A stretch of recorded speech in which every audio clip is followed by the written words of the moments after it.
अब आदि शंकराचार्य जी का बताया ज्ञान, अब विचार कर लेना भाई, आदि शंकराचार्य जी जो ज्ञान बताकर चले गए समाज को भक्ति और मुक्ति का, वो वेदों के अनुसार है या वेदों के विरुद्ध है, गीता जी के विरुद्ध है या गीता जी के अनुसार है? यह जीवात्मा ही ब्रह्म है, यानी आदि शंकराचार्य जी ने भगवान का नामो निशानी समाप्त कर दिया कि जीव ही ब्रह्म है, यानी परमात्मा है। पुस्तक है शंकर पंचम, लेखक कौन है? आदि शंकराचार्य। अनुवादक कौन है? स्वामी स्वरूपानंद सरस्वती महाराज, ये ज्योतिर्मठ के अध्यक्ष हैं। श्री शारदा पीठ प्रकाशनम श्री द्वारका प्रश्न नंबर 8 श्लोक नंबर 24 पर लिखा है कि वह ब्रह्म मैं ही हूं, यानी परमात्मा मैं जीवात्मा ही हूं, अर्थात जीव ही ब्रह्म है। ये थ्योरी समाज में आदि शंकराचार्य जी ने लागू करी कि भाई भगवान परमात्मा कोई कहीं नहीं है, जीव ही परमात्मा है, मैं ही भगवान हूं, मैं ही परमात्मा हूं, यानी हर इंसान अपने आप में परमात्मा है। पेज नंबर 62 पर श्लोक 41 में कहा है, प्रश्न 12, प्रारब्ध कर्म क्या है, यानी भाग्य में जो लेख हैं वो क्या है, किस्मत क्या है, प्रारब्ध कर्म क्या है? उत्तर आदि शंकराचार्य जी का, इस शरीर को उत्पन्न कर इस लोक में इस प्रकार सुख दुख आदि भोग देने वाले जो कर्म हैं वे प्रारब्ध कर्म माने जाते हैं, जो भोग से ही नष्ट होते हैं। भोग से ही नष्ट होने का मतलब, यदि आपके भाग्य में दुख हैं तो भाई दुख भोगना ही पड़ेगा।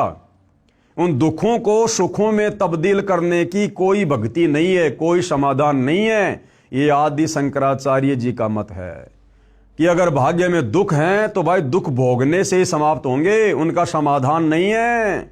बताओ फिर भक्ति किस लिए देके गया? यदि भगत के ऊपर कोई संकट है, कोई दुख आ गया और वो दुख भोगने से ही समाप्त होगा, तो फिर आदि शंकराचार्य जी के द्वारा बताई गई उन देवी देवताओं की भक्ति करने से, उन मंत्रों का जाप करने से फिर क्या फायदा? फिर क्यों अपना समय बर्बाद करें, क्यों अपनी सांसें बर्बाद करें? जब दुख भोगने से समाप्त होगा फिर भक्ति किस काम की? फिर भक्ति क्यों दी आदि शंकराचार्य जी ने? तो भाइयों और बहनों, ये है इनका ज्ञान, इनका मत। जो भोग से ही नष्ट होते हैं, प्रारब्ध कर्मों का नाश भोग से ही होता है, चाहे वो कर्म धर्ममय यानी अच्छे हो या अधर्ममय यानी पाप कर्म हो, उनका फल भोगना पड़ेगा।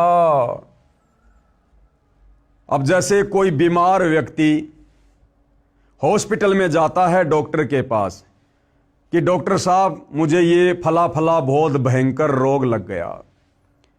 अब डॉक्टर क्या कह रहा है कि भैया ये जो रोग है ये तो भैया भोगने से ही समाप्त होगा, इसका कोई समाधान नहीं है, ये तो तुझे भोगना ही पड़ेगा। इस रोग की पीड़ा तुझे 1 महीने रहेगी या 2 महीने रहेगी, ये पीड़ा तुझे भोगनी पड़ेगी, इसका कोई समाधान नहीं है। और साथ में डॉक्टर उसके इंजेक्शन भी लगा रहा है, उसको टैबलेट भी दे रहा है, उसको खाने की दवा भी दे रहा है, पीने की दवा भी दे रहा है। अरे फिर वो डॉक्टर है या गणचक्कर है? अगर वो पीड़ा, वो दुख, वो रोग अगर भोगने से समाप्त होगा, उसका और कोई समाधान नहीं है, फिर वो दवा किस लिए दे रहा है? फिर वो इंजेक्शन किस लिए लगा रहा है? उसको और दुखी क्यों कर रहा है? तो इसी प्रकार आदि शंकराचार्य जी का मत था कि जो प्रारब्ध में जो कर्म है, अच्छे या बुरे, शुभ कर्म या पाप कर्म, वो भोगने से ही समाप्त होंगे। बताओ फिर वो देवी देवताओं की पूजा करने का क्या फायदा जो आदि शंकराचार्य जी ने बताई? फिर वो पंच देवताओं की, श्री ब्रह्मा, श्री विष्णु, श्री शंकर जी, श्री व्यास जी, फिर वो इनकी पूजा पाठ करने का क्या फायदा जो शंकराचार्य जी बताकर चले गए?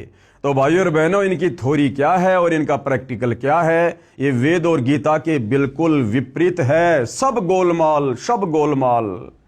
और इनको बहुत बड़े महर्षि मानकर, आचार्य शंकराचार्य मानकर और हिंदू समाज निश्चिंत होकर बैठा है कि बस इन महापुरुषों के द्वारा बताई गई साधना कर ली तो हमारा बेड़ा पार हो जाएगा। बेड़ा पार नहीं, बेड़ा गर्क हो जाएगा।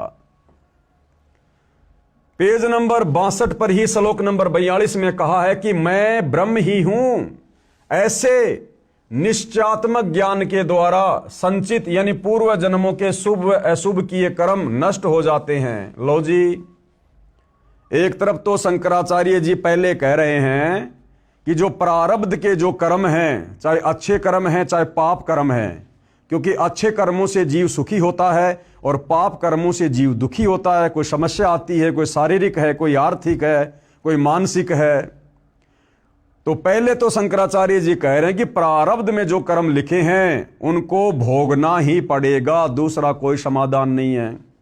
और जस्ट आगे क्या कह रहे हैं, पेज नंबर 62 पर श्लोक नंबर 42 में, कि मैं ब्रह्म ही हूं, ऐसा बार बार सोचने से मन ही मन में, और वो कर्म समाप्त हो जाएगा, उसकी पीड़ा समाप्त हो जाएगी।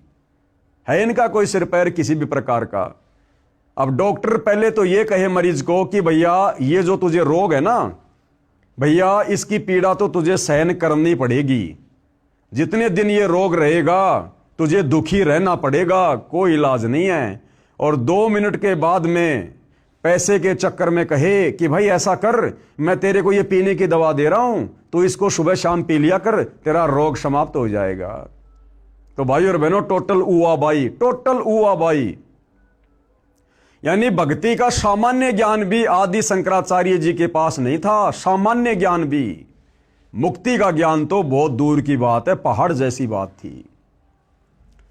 प्रश्न नंबर 62 पर ही श्लोक नंबर 42 में कहा है कि मैं ब्रह्म ही हूं, ऐसे निश्चयात्मक ज्ञान के द्वारा संचित यानी पूर्व जन्मों के शुभ और अशुभ किए कर्म नष्ट हो जाते हैं। बताओ फिर वो ब्रह्मा विष्णु महेश की पूजा का क्या फायदा, फिर देवी देवताओं की पूजा का क्या फायदा। फिर जब भी कोई कष्ट आए तो ये सोच के बैठ जाओ कि मैं ब्रह्म ही हूं, मैं ब्रह्म ही हूं, मैं ब्रह्म ही हूं, हो जाओगे मुक्त। भावार्थ है कि भक्ति की आवश्यकता ही नहीं मानते पाठकों, इसे कहते हैं ऊआबाई का ज्ञान। ऊआबाई का ज्ञान, कोई सिर पैर नहीं।